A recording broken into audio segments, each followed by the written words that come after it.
What's up, brother? Malachi here. And in this video, I want to talk about how your reality is strictly based around you.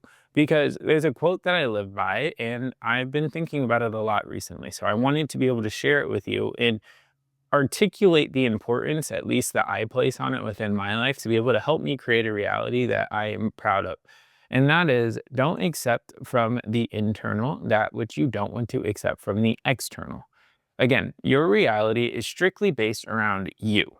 And when I say your reality, I mean specifically the one that you see yourself living in. Because your reality can be different from the person next to you on the bus. It can be different from me. It can be different from your brothers and sisters or even your best friend, even if you guys all grew up together. And this is because even though you go through a experience, you can experience it differently and tell yourself a different story about that experience than the person next to you. And so to kind of articulate this through a story, there's these two brothers and they did everything together. They played sports together. They were pretty much joined at the hip because they were pretty similar in age. They even had like the same friends. And what they also had to suffer through was their father was a drunk. He would get off of work, he would be angry, he'd go to the bar, and then he would come home. And if he was not having a particularly good day, he would take it out on his kids by waking them up with a bell. And so every single night they would go to bed scared of what their dad was going to be like when they come home. Is he going to beat us or is he going to give us an unusually peaceful night? And when we look at these brothers when they grew up, one became a CEO of a multi-million dollar company. He's known for being a philanthropist. He even adopted a child who was in a similar situation to him when he was a kid. And you look at his brother, he has fallen into the same exact patterns as his dad. He is a drunk. It's hard for him to keep a job. He is struggling to even find a place to be able to put his head at night. And whenever you ask both brothers how they ended up in the position that they're in, they both said the same story. But the brother that was the CEO said that I lived this experience and I made it my mission to make sure nobody else had to.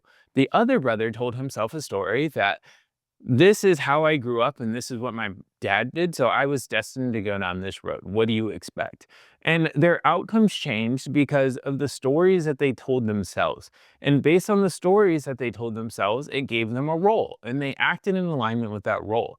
One of them was to become successful so that they can save others.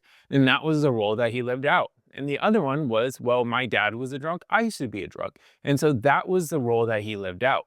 And so and I'm looking down because I took notes so that I can keep my train of thought here. And so the reason why I really want to talk about this is because, again, your reality is a direct reflection of the way you see yourself. Because everything that happens in the external is dictated by what is happening in the internal. Reality is literally a mirror. So if you tell yourself that you are not good enough or that you can't get this girl, you can't get in shape, then you'll see things be reflected into your reality to be able to confirm that. And so by changing the stories that you tell yourself, you change your role and you change the things that are presented in your reality to be able to help you live out that role. And Tony Robbins says that each and every single one of us are telling a story. And based on the stories that we tell ourselves, it dictates the things that we believe we can achieve. And so, again, by changing that story, you change the things that you accept within your reality. Because the role you play is dictated by the things that you are most aware of. And the things that you are most aware of create your identity, a the role. And so every time you start to act out of alignment with that identity, what will happen is just like a thermostat, whenever you set it at a certain temperature, if it starts to get too hot or it gets too cold, then what it'll do is it'll balance itself out to baseline because that's what it's set at. And your body works the exact same way. Like your nervous system, if you put it into a place where it is not comfortable or where it is not set for its baseline, it will start to react. And that's whenever you become anxious or nervous and you don't really know why because it happens automatically. And if you don't know that this happens, then you don't know how to change it. And to give you an example of the first time that I really noticed this, because it's happened again automatically, but whenever I really noticed this happening, it was when I was like 21, 22, and I had just started a new sales role, and my mentor had told me, once you get your first big sale, you should go out and celebrate. And so I'd closed my first big deal. I remember being so ecstatic, and I called my girlfriend. I was like, yo, put on something nice. We're going to go out to eat. I just closed my deal. So I make this reservation at this place that I'd been seeing all over line, like TikTok and stuff like that. And it was super fancy, super high ceilings, like amazing ambiance. The music was great. The menu was full of things that I couldn't even pronounce. So it was like, this place has to be special.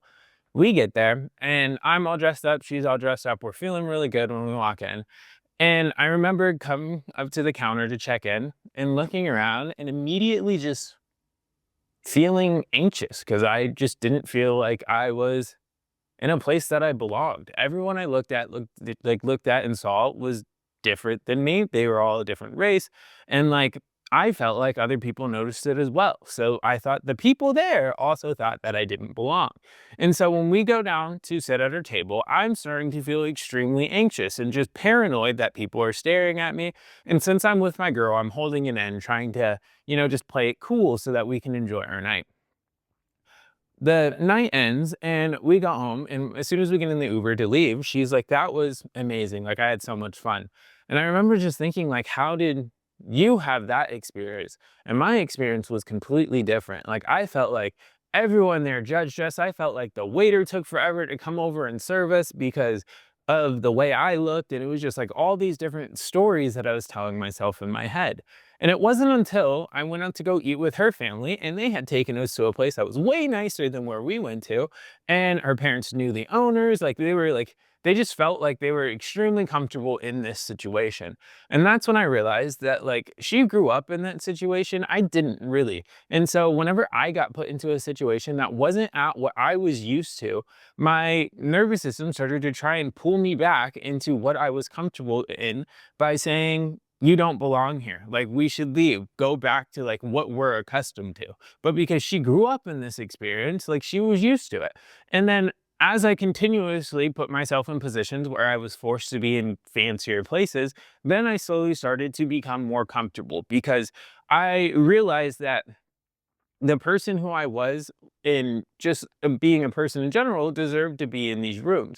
And so the role and the stories that I told myself changed, and the way that I interacted with them or saw them change. I went from having my sympathetic nervous system kick in and my fight or flight be like, you don't belong here, we need to get out of here, to now I feel comfortable and relaxed whenever I go to these places. And this is all because of the stories that you say in your head. And I will continue to revert back to them because they will dictate what you accept within your reality. They will dictate how people treat you. They will dictate what you decide to be able to go after.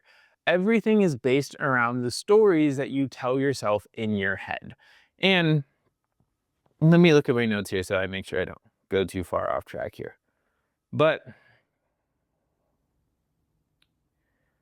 essentially, what I want to be able to say is that, again, reality is a mirror and it will reflect what you feel internally, externally. And so, if you want to see a change external, you have to make that change first internally.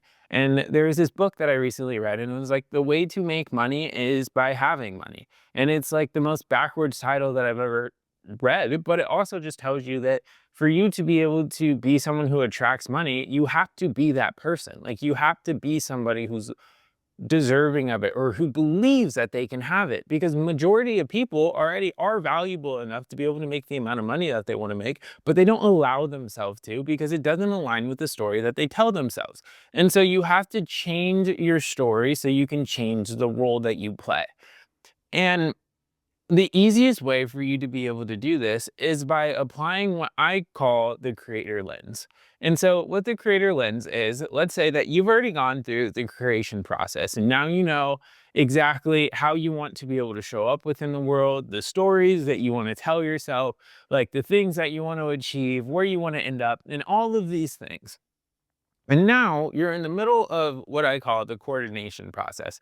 And you are going after like received one test already, or you're in the process of going into a big test, or you feel like you've just already had so many tests that like you might just want to tap out and fall back into the old story.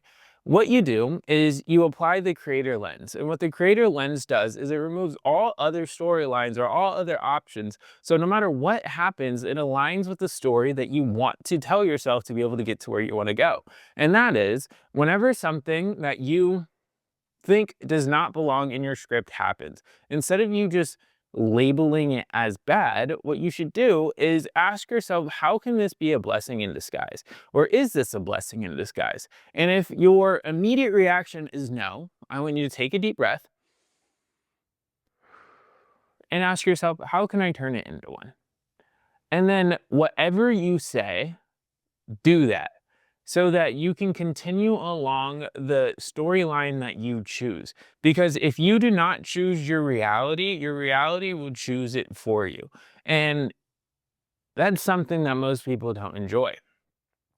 And so if you truly want to live a life that you feel like you have control, that you are able to make the impact that you want to make, that you have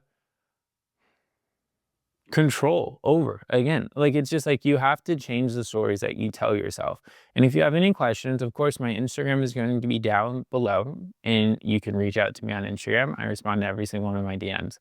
Either way, change the stories, you change your life, and it's as simple as that. Happy thoughts, happy story, happy life. And that's it. All right, I'll see you in the next one.